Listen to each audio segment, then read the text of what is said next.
Patriotic efforts में आप सभी का हार्दिक स्वागत है। नवल किशोर की ओर से आप सभी को सादर नमस्कार।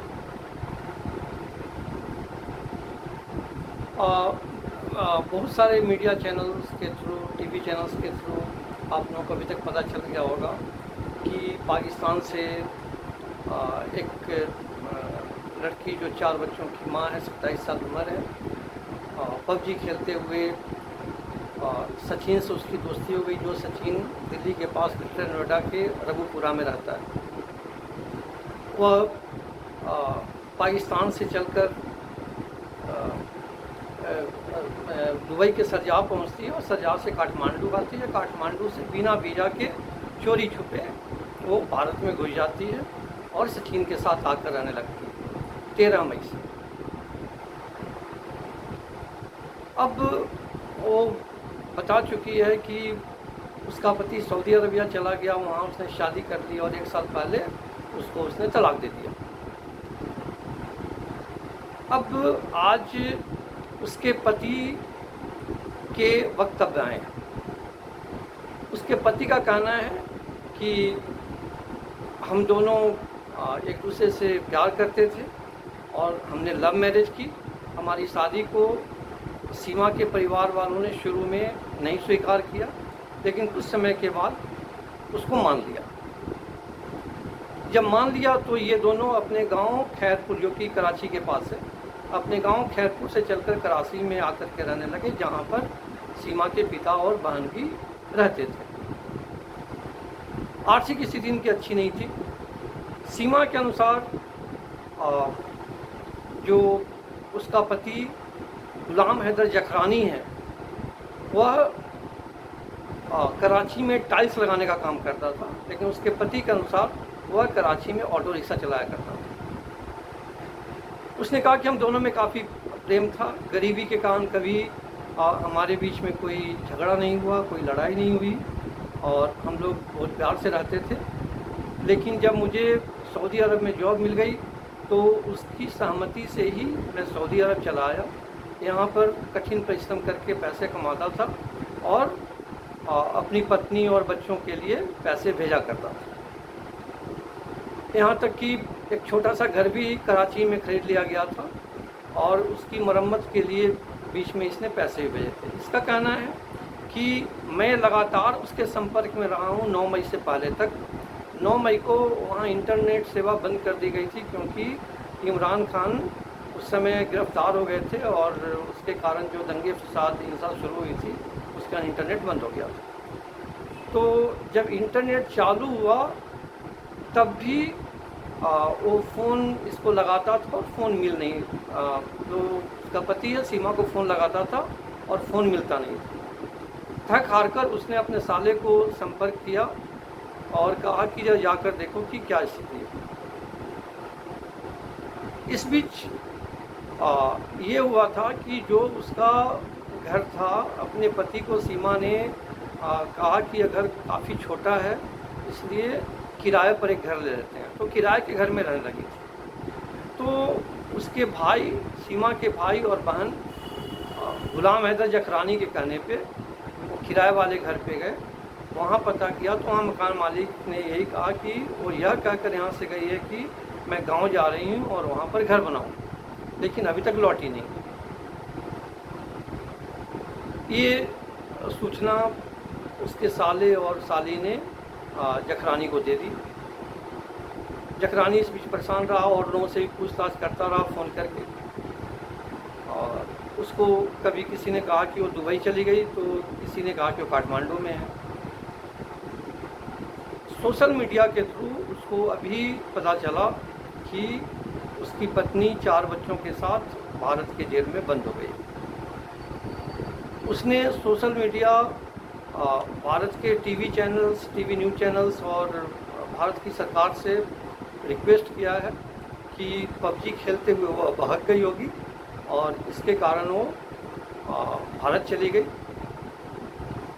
उसको किसी तरह पाकिस्तान वापस करने का इंतज़ाम किया जाए और उसने अपनी पत्नी से भी रिक्वेस्ट किया है कि वो पाकिस्तान वापस आ जाए अपने बच्चों के साथ। ये उसके पति के वक्तव्य हैं। सच चाहे जो भी हो, या तो सीमा सही है, सच बोल रही है, या उसका पति सच बोल रहा है। यह हो सकता है कि सीमा का ये कहना कि उसके पति ने सऊदी अरब में जाकर किसी से शादी कर ली है और मुझे एक साल पहले तलाक दे दिया है, यह सच हो सकता है। लेकिन मुस्लिम समुदाय में ऐसा चलता है कि एक से ज़्यादा शादियां भी कर लेते हैं लोग। तो यह भी सच है कि उसने अपनी पत्नी को तलाक नहीं दिया और वो लगातार अपने बच्चों के लिए और अपनी पत्नी के लिए पैसा भेजता रहा। इसमें मेरा ये कहना है कि सच चाहे जो भी हो, यह बात तो स्पष्ट होती है कि नेपाल की तरफ जो भारत की सीमा है वो छिद्रिल है, पोरस है, उसमें छेद है, जिसके कारण कोई भी व्यक्ति, चाहे वो आतंकवादी हो या आम इंसान हो, बिना वीज़ा के गैर कानूनी ढंग से चोरी छुपे भारत में घुस सकता है और भारत की सुरक्षा को खतरा पैदा कर सकता है। हमारी जो शासन व्यवस्था है उसमें सुरक्षा एजेंसियों की भी भूमिका रहती है, इंटेलिजेंस विभाग होता है। इनको चाक चौबंद क्यों नहीं किया गया, और अगर नहीं किया गया तो इससे आगे बड़े बड़े दुष्परिणाम झेलने पड़ सकते हैं हमारे देश को। और यह कोई नई घटना नहीं, यह संयोग है कि कुछ लोग पकड़ में आ जाते हैं, लेकिन यह भी तो हो सकता है कि बहुत सारे पकड़ में नहीं आए हों और भारत में इस ढंग से रह रहे हों। जैसे पहले भी एक बार हुआ था कि चीन के 2 नागरिक भारत में आए, 2-3 महीना रहे, घूमे फिरे और वापस जाने लगे तो सीमा पर उनको भारत की सुरक्षा एजेंसियों ने पकड़ लिया। नहीं भी पकड़ सकते थे। एक और भी घटना हुई थी, पूर्वी उत्तर प्रदेश के एक मुलायम सिंह हैं जो पाकिस्तान की लड़की इकरा से ऑनलाइन लूडो खेलते थे और उसके कारण दोनों में दोस्ती हो गई और इकरा इसी ढंग से भारत में आ गई, उत्तर प्रदेश में उनसे मिलने के लिए मुलायम सिंह के साथ, और कहीं पकड़े न जाएं इस डर से मुलायम सिंह और इकरा दोनों वहाँ से बेंगलुरु चले गए। लेकिन वहाँ कुछ ऐसी हरकत हुई या कुछ ऐसा संकेत मिला कि बेंगलुरु पुलिस अलर्ट हो गई और उसने उन दोनों से पूछताछ की। पता चला तो फिर इकरा को कस्टडी में लिया और उसको पाकिस्तान वापस भेज दिया। तो हम सभी को चौकन्ना रहना चाहिए, सरकार को भी चौकन्ना रहना चाहिए और बाकी जो सुरक्षा एजेंसियां हैं, इंटेलिजेंस विभाग है, इनको भी चौकन्ना रहना चाहिए। यह भी हमारे लिए अफसोस की बात है कि एक पाकिस्तानी लड़की अपने 4 बच्चों के साथ आकर दिल्ली के बगल में ग्रेटर नोएडा के रबुपुरा में पिछले 13 मई से रह रही है, लगभग 1.5 महीने से ऊपर हो गया, और अब जाकर उसके बारे में पता चला है, वो भी अड़ोस पड़ोस के लोगों के शक पर और एक स्थानीय वकील के अलर्ट करने पर। इसमें सुधार होना बहुत ज़रूरी है, नहीं तो हमारे देश के लिए कुछ खतरा हो सकता है। अब कल मैंने एक चर्चा की थी बीकानेर की, जहां एक महिला, मुस्लिम महिला टीचर अपनी हिंदू छात्रा जो 17 वर्षीय है उसके साथ भागकर चेन्नई चली गई थी। उनको कल बीकानेर वापस लाया गया। बीकानेर ज़िले के श्रीडूंगरगढ़ के वो दोनों रहने वाले हैं। महिला टीचर को गिरफ्तार कर लिया गया है। उसके ऊपर अपहरण और पॉक्सो एक्ट के तहत मुकदमा दर्ज करके स्थानीय कोर्ट में पेश किया गया। कोर्ट ने सारी बात सुनने के बाद महिला टीचर को 15 दिन की न्यायिक हिरासत में भेज दिया। जो छात्रा है उसको चाइल्ड वेलफेयर कमेटी को कानूनन सौंप दिया गया है। मैं आप सभी की ओर से राजस्थान पुलिस को साधुवाद देता हूँ, बहुत बहुत धन्यवाद देता हूँ कि एक मुस्लिम आरोपित होने के बावजूद बहुत त्वरित गति से राजस्थान पुलिस ने एक्शन लिया और बहुत जल्दी ये सब सारी कार्रवाई हो गई। आमतौर पे ऐसा होता नहीं है। तो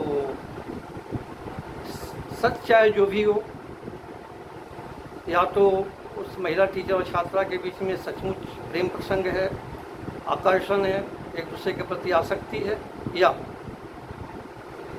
उस छात्रा का ब्रेन वॉश किया गया हो, उसके माइंड को पॉल्यूट किया गया हो, जिसमें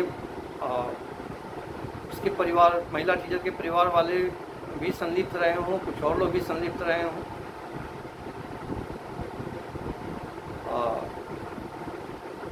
हमें इस बात का ध्यान रखना चाहिए और सरकार को विशेष रूप से ध्यान रखना चाहिए कि ऐसी घटना आगे से न हो।